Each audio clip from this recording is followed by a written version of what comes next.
Fury versus Wilder 3. What are we on now? Like month 17 since the second fight? Home Alone 1 was a great movie.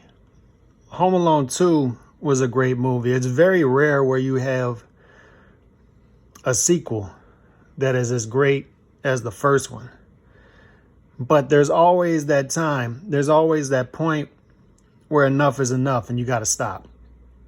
And you could imagine young Macaulay Culkin being sent the script for Home Alone 3. And he's like, but what is this? And his parents are looking at like, what is this?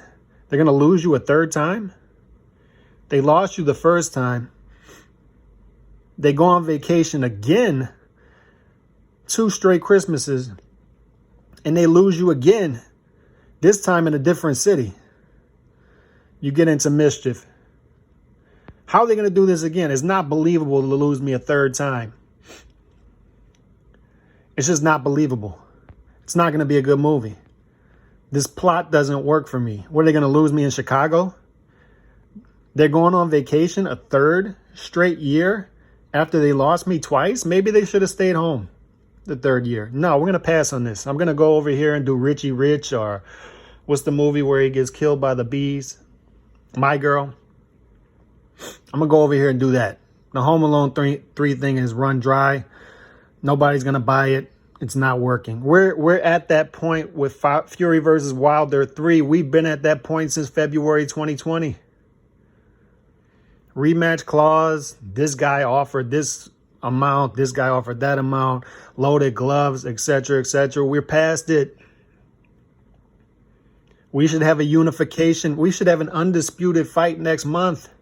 We're past it. I blame this on everybody involved. Everybody involved. Sick of it. February 2020, Tyson Fury beats Deontay Wilder. He beats him soundly. He beats him fairly. We all know at that point who the better fighter is. We figured it out. First fight was great. Second fight was fun. We all enjoyed it. Both fighters gave their all.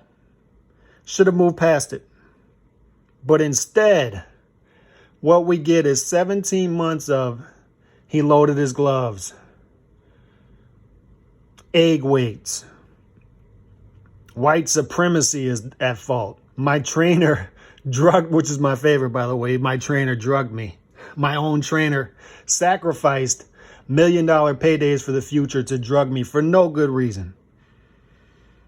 White privilege is to blame. The list goes on and on and on.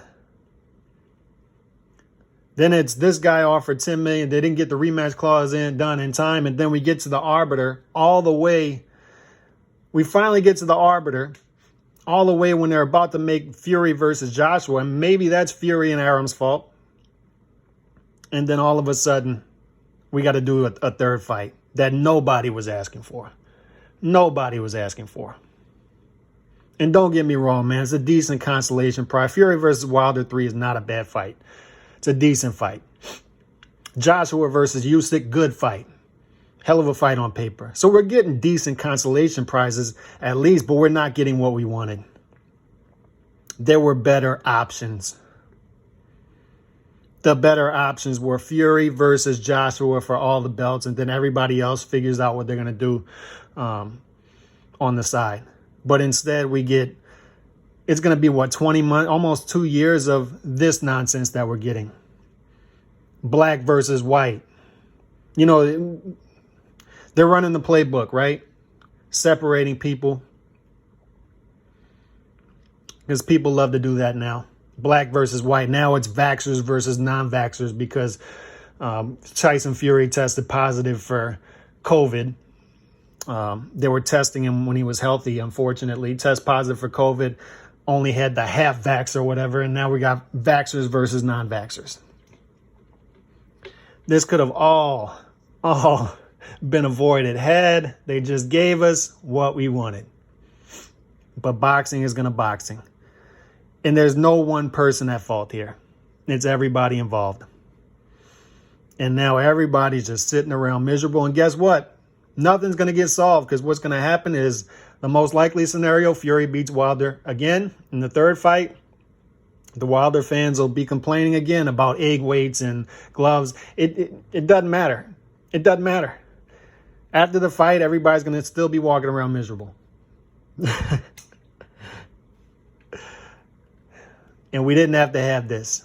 There's a certain point where you just stop. Macaulay Culkin understood that going into Home Alone 3. He let some other little kid do it. And the movie flopped. And Macaulay moved on with his life. He realized, I'm not going to mess up this classic. Fury versus Wilder 1 was great. Fury versus Wilder 2, great. Fun fight. Fury versus Wilder 3, we didn't need it. Didn't need it. Stop messing up classics. Know when to stop.